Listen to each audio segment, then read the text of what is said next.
Today I will continue with the books Chicken Food Soup for the Soul, a story named Great Value in Disaster.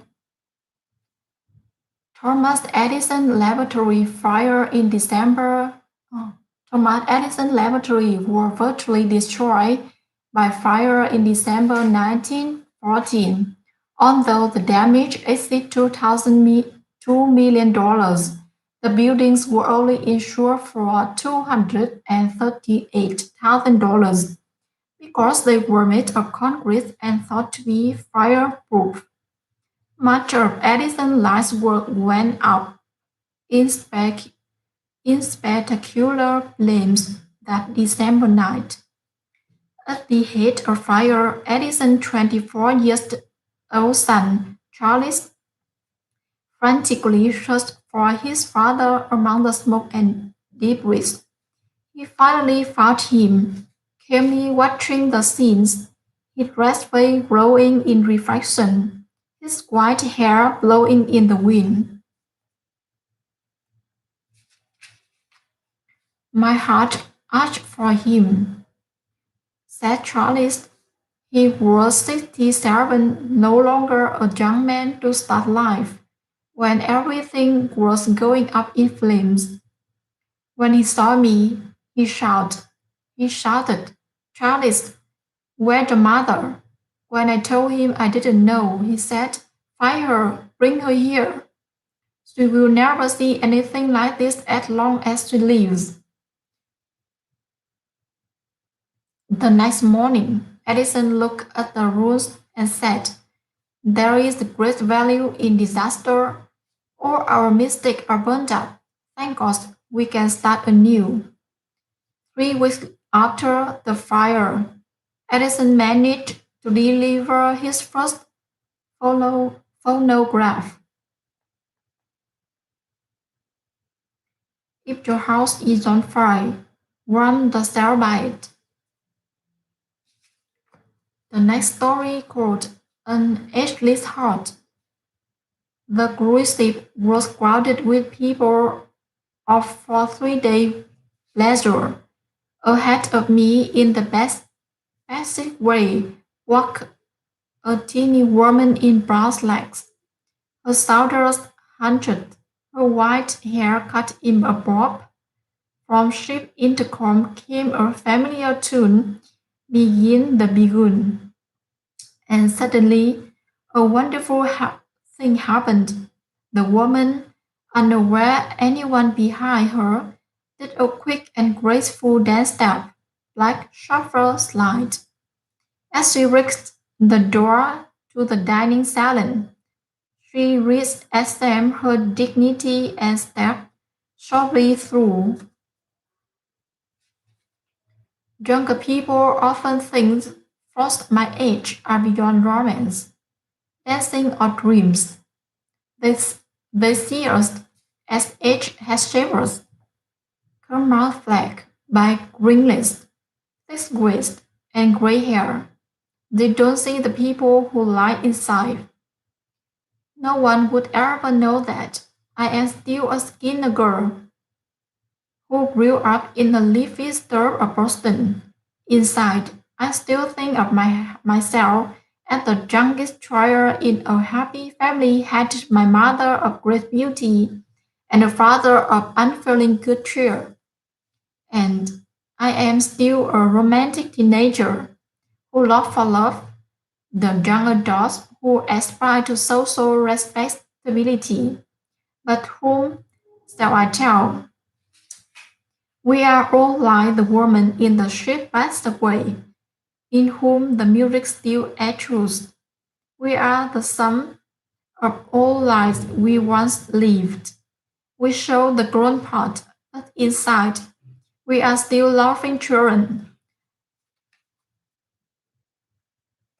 The shy teens, the dream-filled dolls, they still exist.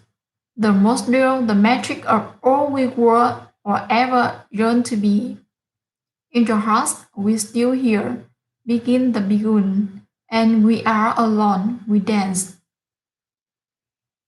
How far you go in life depends on your being tender with the young, compassionate with the aged, sympathetic with the grieving, and tolerant the weak and the strong. Because someday in life you will have been all of these.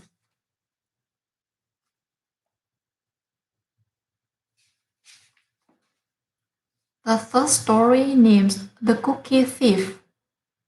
A woman was waiting at an airport one night, with several long hours before her flight.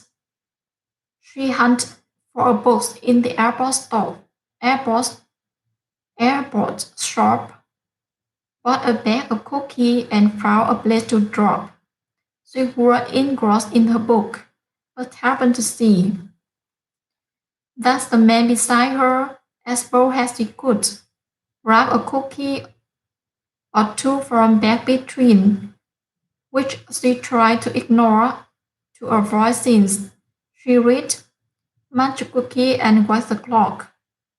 As the ghastly cook dismissed her stock, she was gasping into it as the minutes ticked by, thinking if I wasn't so nice, I'm blacking his eye. With each cookie he took one too. When only one was left, she wondered what he'd do. With a smile on his face and a nervous laugh, he took the last cookie and broke it in half. He offered her half as he ate the other. She snatched it from him and thought, oh my brother, this guy has some nerves. And she also rude. Why, she didn't even show any gratitude. She had never known when she has been so glad, and sighed with the relief when her flight was called. She gathered her belongings and headed for gate, refusing to look back, and at the thrifting in wait, she boarded the plane and sank in her seat, then shut the book, which almost complete. As she reached her baggage, she gasped with surprise. There were her best of cookie in front of her eyes. If mine are here, she moaned with despair. Then the other were his, and he tried to serve. Too late to apologize, she released with grief. That she was the root one, integrate the thief. Do unto the others as you would have them to do unto you.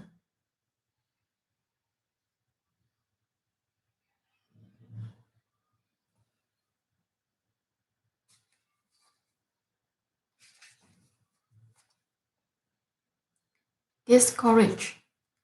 As I was driving home from work one day, I stopped to watch a local Little League baseball game that was being played in the park near my home.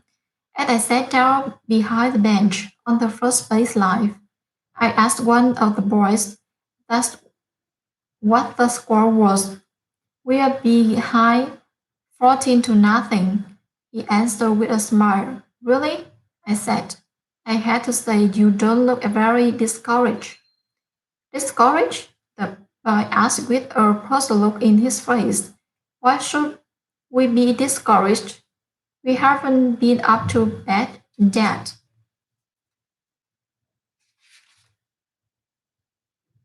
Where I belonging? A little girl whose parents had died lived with her grandmother and slept in an upstairs bedroom. One night, there was a fire in a house, and the grandmother burst its way, trying to rescue the child. The fire spread quickly, and the first floor of the house was soon engulfed in flame.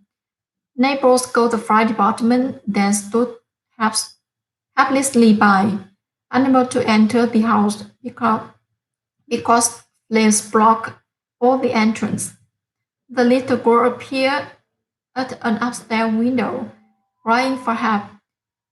Just as was spread among the crowd, and firefighter was delayed a few minutes because they were or at another fire. Suddenly, a man appeared with a ladder, put it up against the side of the house, and disappeared inside. When she reappears, he had the little girl in his arms. He delivered the tray to the waiting arms below, then disappeared into night. An investigation reveals that the girl has no living relatives, and weeks later a meeting was held to determine who would take the tray into their home and bring her up. A teacher said she would like to be raised the trial. She pointed out that she could ensure her good education. A farmer offered her an upbringing on his farm. He pointed out that living on a farm was healthy and satisfying. Others spoke, giving the reason why it's worth to try advantage to live with them. Finally, the town's district resident arose and said, I can really destroy all the advantages that you have mentioned here, plus money and everything that money can buy. Throughout all this, the trial remained silent, her eyes on the floor. Does anyone else want to speak? Asked the meeting chairman. A man came forward from the back of the hall. His gait was low and seemed in pain. When he got to the front of the room, he stood directly before the little girl and held out his arms. The girl gasped. His hands and arms were terribly scared. The trial cried out, This is the man who rescued me. With a leap, she threw her arms around the man's neck, holding on for dear life. Just as she had that fateful night, she buried her face on his shoulder and sobbed for a new few moments. Then she looked up and smiled at him. This meeting a child, she said, charming.